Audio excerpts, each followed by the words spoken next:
എൻ്റെ ചോദ്യം, ഇസ്ലാം ഐക്യത്തിൻ്റെയും സൗഹാർദ്ദത്തിൻ്റെയും സൗഹൃദത്തിൻ്റെയും മതമാണല്ലോ. പിന്നെ എന്തുകൊണ്ടാണ് ഈ ഇസ്ലാം നോൺ മുസ്ലിംസിന്റെ സെലിബ്രേഷൻസിനെ പ്രൊമോട്ട് ചെയ്യാത്തത്?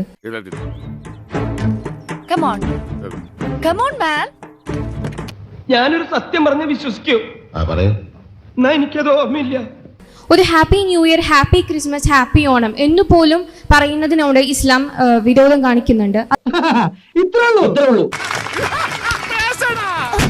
നമ്മൾ മനസ്സിലാക്കേണ്ടത് ഇസ്ലാമിലെ എല്ലാ നിയമങ്ങളും അത് ദൈവീകമാണ് എന്നുള്ളതാണ്.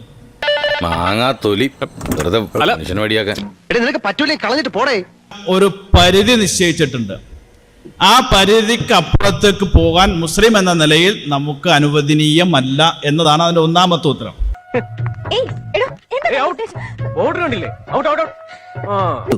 ഒരു പ്രത്യേക ജീവിതല്ലേ ഈ മതമാണ് ശരിയായ മതമെന്നും എല്ലാം ഞാൻ കടിച്ചു പിടിച്ചോണ്ട് നിൽക്കണം.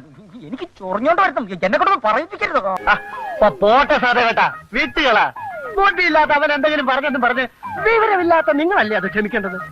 ഈ മതവും ഇതിന്റെ ആരാധനകളും അല്ല സ്വീകരിച്ചാൽ നിനക്ക് ഗുരു കൊണ്ടുപോകൂടാ. അയ്യോ അങ്ങനെ പറയരുത് പ്ലീസ്. പരലോകത്ത് രക്ഷയില്ല, മോക്ഷത്തിന്റെ മാർഗം ഇത് മാത്രമാണെന്നും അവരെ പറഞ്ഞ് ബോധ്യപ്പെടുത്തൽ. ലാ ഇക്റാഹ ഫിദ്ദീൻ.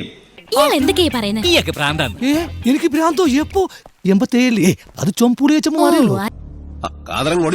എനിക്കും ചിലത് ചോദിക്കാനുണ്ട്. എന്തുകൊണ്ടാണ് പ്രവാചകന്മാരായി പുരുഷന്മാരെ മാത്രം തിരഞ്ഞെടുത്തത്? ആ ചോദ്യത്തിന് മതപരമായ ഒരു സൂക്ഷ്മത കുറവുണ്ട്.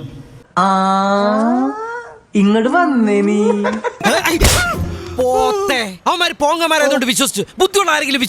നമ്മൾ അറിയാൻ വേണ്ടി ചോദിച്ചായാലും ശരി, അത്തരത്തിലുള്ള ചോദ്യങ്ങൾ നമ്മുടെ ഭാഗത്തുനിന്ന് വരാതിരിക്കാൻ ശ്രദ്ധിക്കണം.